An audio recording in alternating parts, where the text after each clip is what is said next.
আমার মনে হয় না হাদির হত্যাকারী দেশ ছেড়ে পালাইছে। আমার মনে হয় সে দেশেই আছে।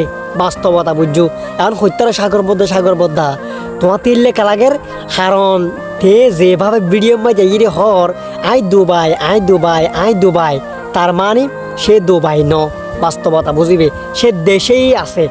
তারে খুঁজে বের করো, তারা খুঁজি গর্ত তো বাইর করিরি আর চাই জাতির সামনে, জনগণের সামনে হাদির খুনির বিচার আর চাই ইয়ে নিয়ে বাস্তবতা। যদি হাদির হত্যাকারীর বিচার নয়, ইয়ের মরণগজ্য ভবিষ্যৎ আর কোনো বিচার হব কোনোদিনও সেই বিচার ফাইতে না যদি হাদির হত্যাকারীর বিচার আর জনগণের সামনে আর ন দেখি।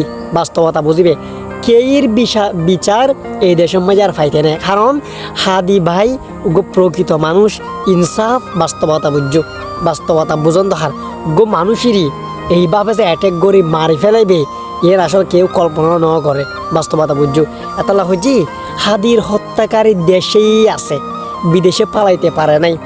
বিদেশে যদি তে আসলেই যাইতো তে কোনোদিন এদের লাইভ মাঝে কিছু নহইত, কারণ সেই তো নিরাপত্তাই আছে। তার নিরাপত্তা হচ্ছে দেশ থেকে পালাইছে, ইয়েন তার নিরাপত্তা। যেহেতু তারা বেগুন তোয়ার এটা বলে তে হর কি আয় হরে আই যে দুবাই আসলে কোনো দুবাই ন। ইয়েন আর মতামত আর কি তোমার মতামত ইয়েন কমেন্ট বক্স মাঝে জানাইবি।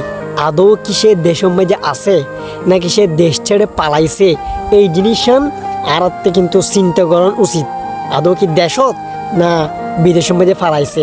বিদেশের মাঝে ফালাইলি কোনোদিন সে ভিডিও মাঝে হয়তো দেশের মাঝে তো আছে এই দেশের মাঝে হনুমিকা আছে আর তোয়াই বাইরের গণদের ভালো থাকিবে। ধন্যবাদ।